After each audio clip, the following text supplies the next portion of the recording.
Si tu cherches à évoluer dans ta carrière ou tu souhaites acquérir de nouvelles compétences, je t'invite à découvrir la gamme de formations offertes par le service de développement professionnel de l'Université Laval. Que tu sois à ton compte ou que tu gères une équipe, il y a définitivement une formation qui est pour toi.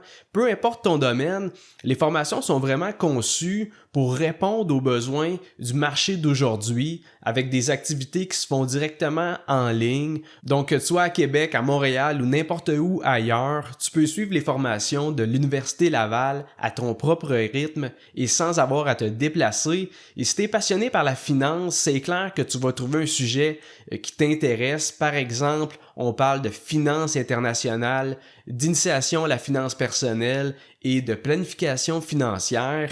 Et il y a plusieurs autres thématiques pertinentes comme le lean management, l'analyse d'affaires, la négociation, la communication, etc. Donc, ça donne l'opportunité d'enrichir tes connaissances, de développer des nouvelles compétences, de t'assurer de rester à jour et surtout, de te préparer aux prochains défis professionnels qui t'attendent. Bref, si tu veux en apprendre davantage, je t'invite à cliquer sur le lien qui est dans la description de l'épisode et ça va te permettre de découvrir l'ensemble des formations qui sont offertes par l'Université Laval. Et sur ce, je vais plonger dans le vif du sujet. En fait, aujourd'hui, je vais vous parler de déflation, qui est le phénomène inverse de l'inflation. Et pour bien vous faire comprendre le concept, imaginez-vous un environnement économique dans lequel votre pouvoir d'achat augmente à chaque année au lieu de descendre. Autrement dit, en période de déflation, votre argent prend de la valeur au fil du temps parce que le prix des biens et services autour de vous diminue, donc vous pouvez en déduire que c'est carrément l'opposé de l'inflation. Et ce que je veux vous expliquer ici, c'est pourquoi les banques centrales et pourquoi les gouvernements ne veulent pas tomber dans un cycle de déflation et pourquoi ils cherchent toujours à maintenir un certain niveau minimum d'inflation dans l'économie. Et on peut se poser la question parce que, honnêtement, vous, en tant que consommateur, ça vous tenterait pas que les prix baissent au lieu de monter d'une année à l'autre, ou ça vous tenterait pas que votre épicerie vous coûte moins cher ou que vos assurances se mettent à diminuer. On s'entend?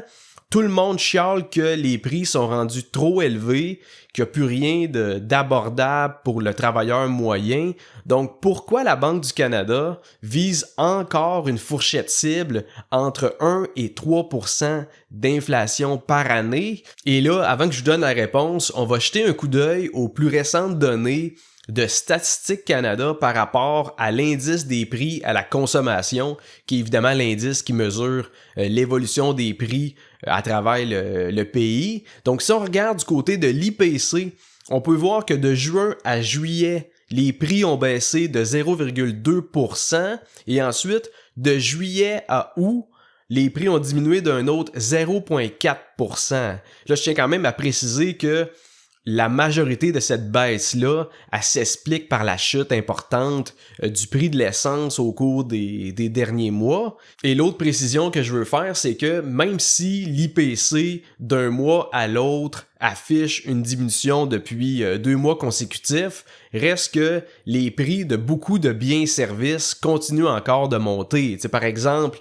l'inflation alimentaire, ça se poursuit encore et ça se reflète avec l'augmentation du prix de la nourriture à l'épicerie, mais reste que depuis juillet 2024, si on se fie aux données de l'IPC, on constate une baisse des prix sur une base mensuelle. Évidemment, on peut pas considérer ça comme de la déflation. Il faudrait que la baisse généralisée des prix, elle se maintienne sur une période de plusieurs trimestres pour qu'on puisse commencer à classifier ça comme un phénomène de déflation. Donc là, on peut se poser la question, il se passe quoi dans un environnement de déflation? Parce que théoriquement, on pourrait penser que vu que les prix ils se mettent à baisser, que ça inciterait les consommateurs à acheter davantage. Mais en réalité, la déflation, ça crée un phénomène pervers, c'est-à-dire que quand les prix ils baissent de façon continue, ça envoie indirectement un message aux consommateurs. Et le message, c'est « Attendez encore un peu, ça va continuer de descendre. » Et par exemple, si vous seriez convaincu qu'une télévision ou une voiture va coûter moins cher dans une couple de mois, ben pourquoi vous décideriez de dépenser tout de suite? Dans les faits, ben vous allez retarder cet achat-là dans le but de payer encore moins cher dans le futur.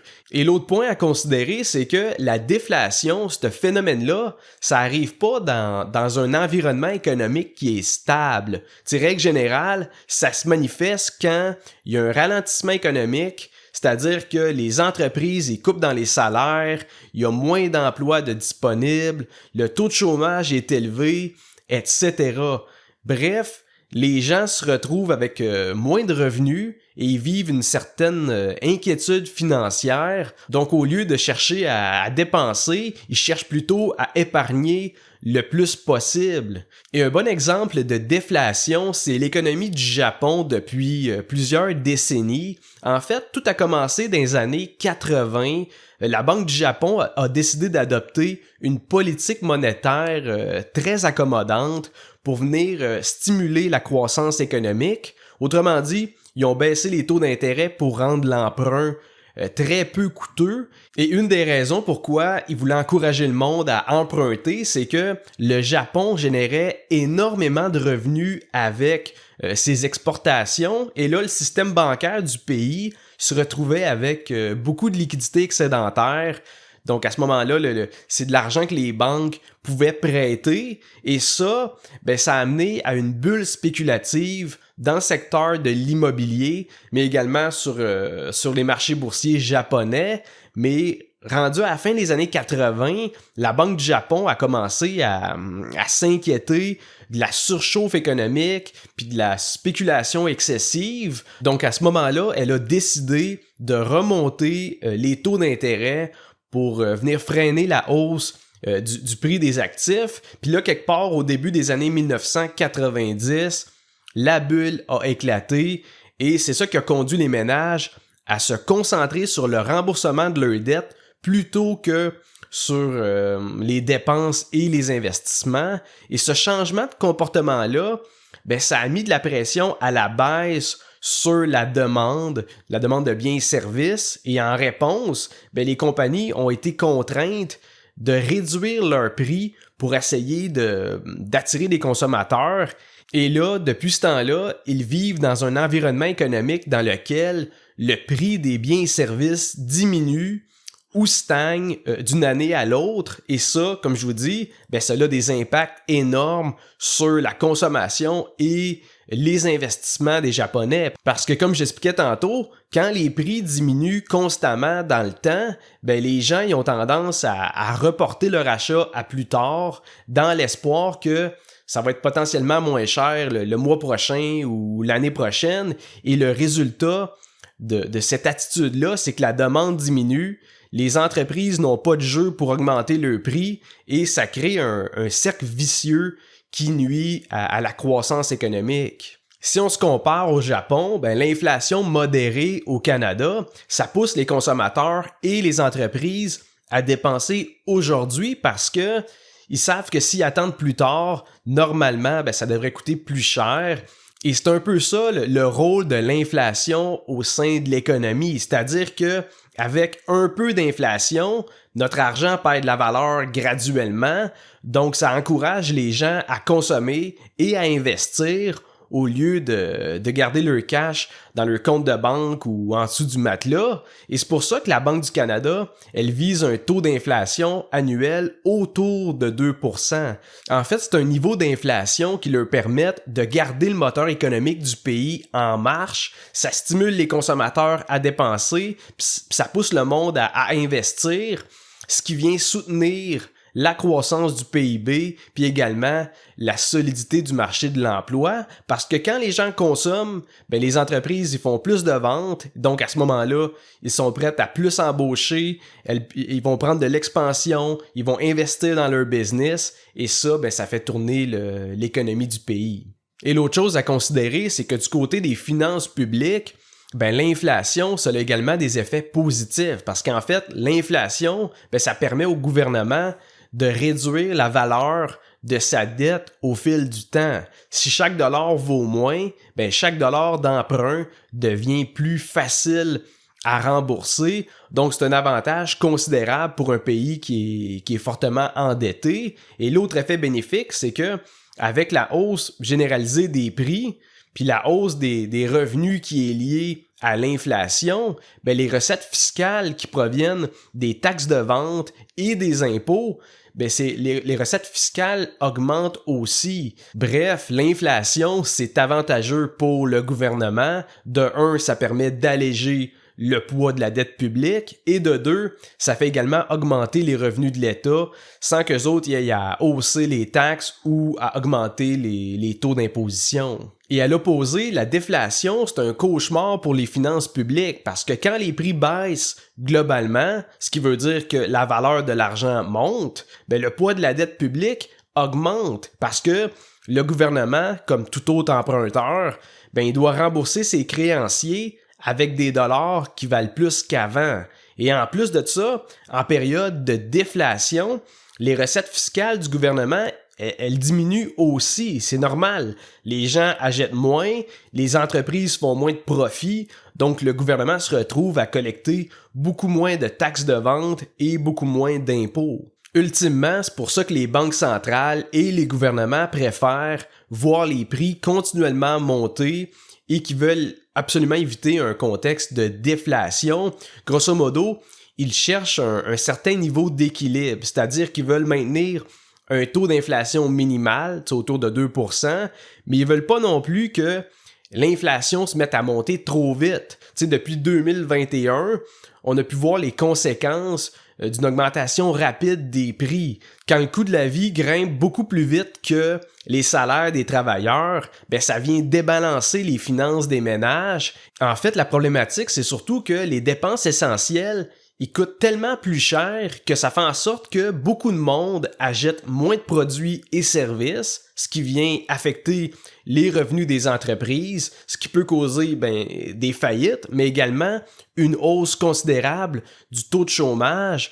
Et d'ailleurs, présentement, c'est pas mal ça qu'on est en train de vivre, c'est-à-dire qu'on subit les répercussions d'une forte inflation qui a été en fait hors de contrôle pendant une couple d'années, et la répercussion de ça, comme je vous dis, c'est une baisse de la consommation, ce qui vient affecter les entreprises et qui mène ultimement à une contraction économique. Donc, comme je vous dis, le rôle de la Banque du Canada, c'est d'essayer, et là je mets l'emphase sur essayer, de contrôler l'inflation avec ses politiques monétaires, de façon à ce que les prix continuent toujours de monter, mais pas trop vite. Et là, il faut comprendre que la Banque centrale a pas 1000 outils à sa disposition non plus. En fait, elle essaie de contrôler le taux d'inflation en jouant avec son taux directeur. Donc, autrement dit, avec les taux d'intérêt à l'intérieur de l'économie. Donc, plus les taux d'intérêt sont bas, plus on stimule les achats, donc les achats avec du financement,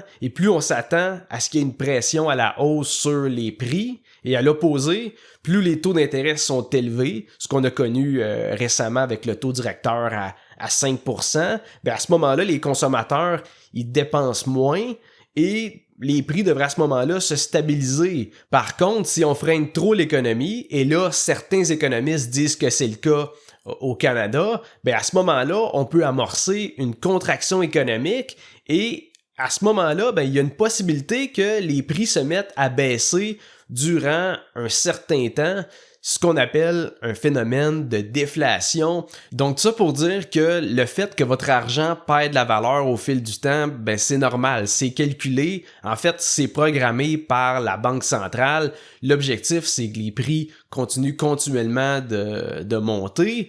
Et je pense que présentement, la crainte face au phénomène de déflation, combiné avec la remontée du taux de chômage, pour moi, ce sont les deux principales raisons qui vont pousser la Banque du Canada à continuer de réduire leur taux directeur en décembre et dans la première moitié de 2025. Et pour terminer l'épisode d'aujourd'hui, ce soir, on devrait avoir les résultats de l'élection américaine. De mon côté, je m'attends à une victoire du Parti républicain. Donc, ma prévision, c'est que Donald Trump va redevenir le président des États-Unis. Et je pense que qu'est-ce qui a penché la balance, c'est que avec le débat entre Trump et Joe Biden, de un, ça l'a surpris beaucoup de monde de voir à quel point Biden semblait confus durant le débat en live sur CNN. Et de deux, ça l'a poussé les démocrates à remplacer Joe Biden par Kamala Harris à seulement quelques mois avant les élections. Et honnêtement, il y a d'autres éléments qui me poussent à croire que c'est Trump qui va être élu. Entre autres, il y a eu les 2 tentatives d'assassinat, le fait qu'Elon Musk l'endosse, le débat de son vice-président J.D. Vance, et il y a également toute sa campagne électorale qui a été faite très stratégiquement parce que oui, il a fait des rassemblements un peu partout aux États-Unis, mais ça, Kamala Harris l'a fait également. Mais en fait, ce qui avantage un peu Trump, c'est qu'il a fait le tour de beaucoup de podcasts populaires, comme celui de Joe Rogan, Lex Fridman, puis un paquet d'autres. Donc, je pense que ça lui a permis de rejoindre une plus grande audience, puis également de mieux se faire connaître parce que c'est pas un débat d'une heure, c'est des discussions de quelques heures. Donc, des épisodes de podcast de longue durée, je pense que c'est quelque chose qui peut aider. Et même chose avec son vice-président qui a participé à différents podcasts aussi. Bref, ce soir, je m'attends à ce qu'on nous annonce que ce soit les républicains qui gagnent les élections américaines de 2024. Et sur ça, je termine l'épisode d'aujourd'hui. Si vous avez apprécié le contenu, si vous trouvez le contenu pertinent, je vous invite à laisser un 5 étoiles sur Spotify, à laisser un review sur Apple Podcasts ou à vous abonner sur ma chaîne YouTube. Et on se revoit mardi prochain pour un autre épisode de Finance 360.